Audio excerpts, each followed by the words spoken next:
This is Class Chats, brief video interviews featuring 10 questions that focus on the experience and work of students affiliated with the Center for Latin American Studies at the University of Chicago. I'm your host, Natalie Arsenault.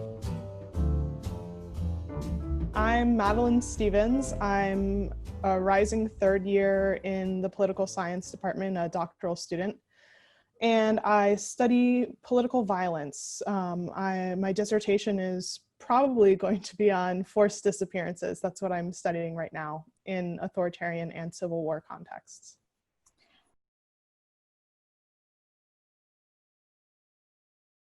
Some of it was my experience in Spanish classes.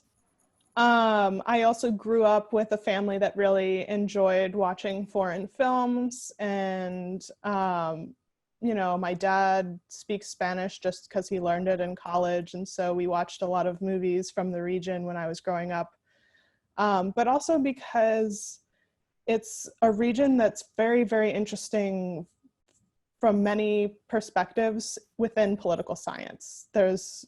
It's a very diverse region. There's a lot of different kinds of political things going on.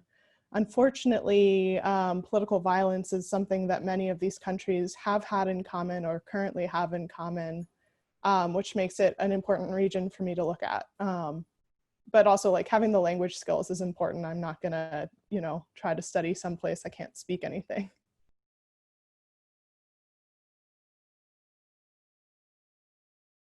I was the grader for Brody Fisher's class on revolution, dictatorship, and violence in modern Latin American history. It's a bit of a mouthful. I had to double check the name. It was just amazing. I learned so much from Professor Fisher. I learned so much from the readings themselves and from the students. They wrote these amazing final papers in the early days of the pandemic about areas of the region that I hadn't studied before, and it was just, I was very impressed. I don't know whether I would have performed as well under those circumstances of writing a final paper, but it was actually really important because that's how I came up with the idea for my dissertation.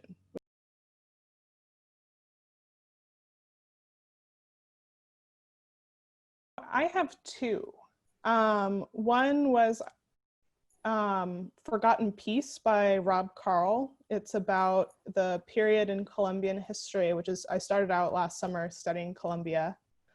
That was before the current, sort of spate of civil conflicts, before the FARC, sort of leading up to the FARC, the period of La Violencia in Colombia. And I found that it gave me a really good foundation for understanding events further on. Like, most books I've seen, especially in political science, are more focused on what happened from the 60s onward and less so what built up to that.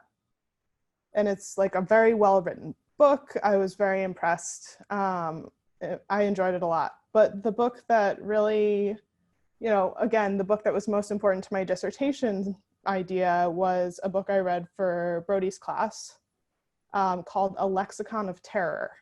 It's by Marguerite Fetlowitz. I don't know if I said her last name right, but it's about Argentina, and she interviewed a lot of people who were disappeared and turned up again, or whose family members were disappeared by the Argentine regime. And it's just, she was originally a translator, so she translated like books of fiction and poetry.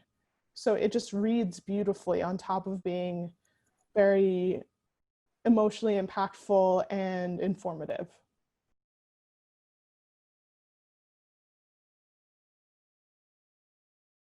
For the most part, fieldwork funding. The Tinker grant was really important to me because it allowed me to go get my feet wet with field research my first summer in the PhD program. And I have to admit, I didn't know very much about the Center for Latin American Studies prior to applying for that grant, but between being a grader for Brody's class and holding my office hours in the center, and going to info sessions and stuff like that, you guys are really accessible and knowledgeable and friendly, and sometimes you give me empanadas.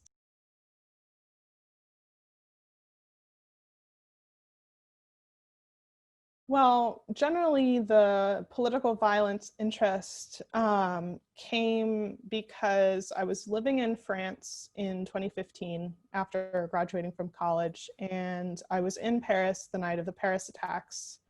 And nothing happened to me. I was fine. I wasn't, directly traumatized, though it was an upsetting experience. But it got me very interested in political violence in general. I wrote my master's thesis for maps on Islamic State print propaganda in French and English. But then I came to the University of Chicago and I took a class on civil wars with Paul Standeland in the political science department. And that sort of broadened my interests beyond terrorism. So it was a little bit of a circuitous route, but I ended up interested in civil wars, and because of my language interests, pivoted away from French and decided to study Colombia. And then this most recent dissertation idea, I'm in comparative politics, so we have to compare countries, and I thought it would be very interesting to look at the issue of forced disappearances in different political contexts within Latin America. So, roundabout way of getting to where I am. So, in political violence, a lot of the studies focus on visible violence, such as massacres. And that makes a lot of sense because, for the most part, those things are observable. Violence as a topic is difficult to study, but you don't have to make it harder for yourself by studying what I'm calling invisible violence. So I think that forced disappearances are sort of the perfect example of invisible violence. So I'm interested in when different actors use visible violence versus invisible violence, and the coercive power of invisible violence. The Colombian Center for Historical Memory has a really amazing quote about forced disappearances, that it creates a permanent uncertainty that impedes grieving. And so there are, of course, a lot of reasons, unfortunately, that governments or armed groups would forcibly disappear people. But I think one of them is just the psychological impact it has on communities. It's very hard for people to pick up the pieces and move on with their lives if they don't know what's happened to their loved ones.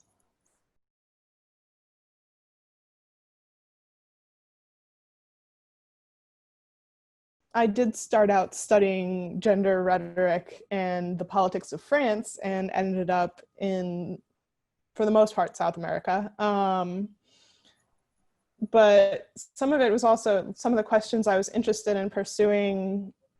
At least last summer, I went to the archives to study a question about criminality and peace terms for insurgent groups. So armed groups that aren't just drug cartels or something like that. They started out at least with a legitimate political purpose and have been taking on different forms of criminal activity to fund themselves.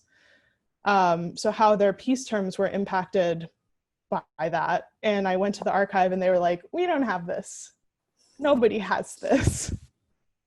So, but also it was a question, coming up with the dissertation topic, I say, not having written the dissertation yet, seems like asking questions that you think you might be interested in and poking around and going, oh, this isn't feasible. Oh, I'm not that into this, until you hit upon something where you're like, okay, we're gonna run with this. We're gonna see where it goes.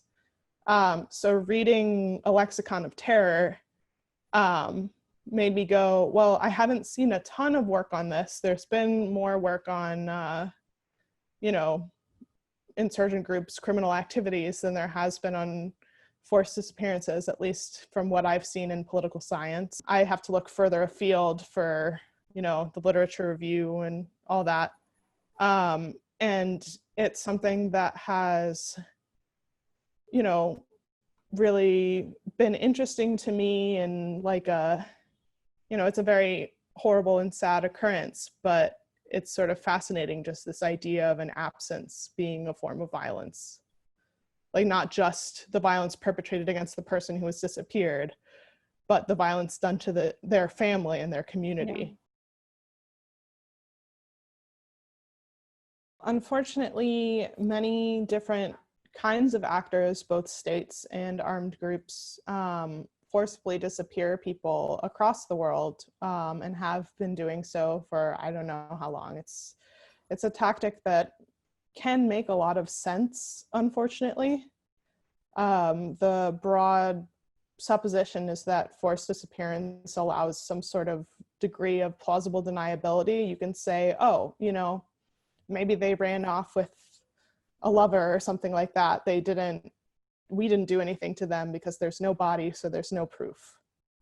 But, it's just, I guess that's basically the way it connects, is that this is not a phenomenon that is unique to Latin America by any stretch of the imagination.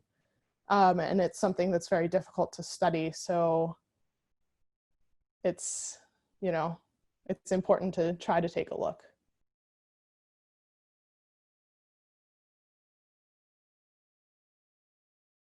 I think it is my love of Lulo, because I don't know what sort of like how I got this in my head, but I thought, when I went to Colombia last summer, I was like, I'm 26 years old. I've eaten a lot of fruits. I have eaten all the fruits that I'm ever going to try that are going to be exciting or interesting to me. And that's just like the most ridiculous thing. Because I got Lulo, like a Lulo drink at some restaurant, and I was just like, what's this? This is amazing. And I had guanabana, which I hadn't heard of before, but I didn't like it as much.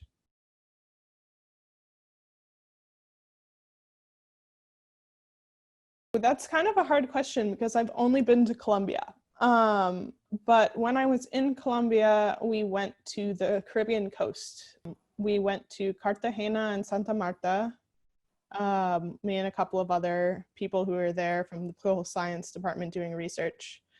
And just going to Bogota and seeing the mountains and all of that, and then seeing the variation when you go to the coast. It was a beautiful way to experience a little more of the country, and realize that I understand Spanish in the capital a lot better than I understand Spanish on the coast. I'm not fluent by any means, but I felt like I had made a lot of progress when I was in the city, and then I went to the coast and was like, oh no. The University of Chicago has a long-standing commitment to and tolerance of multiple forms of free expression. Opinions expressed by guests on class chats do not reflect the official position of the university or any of its constituent departments or organizations. Thanks for watching.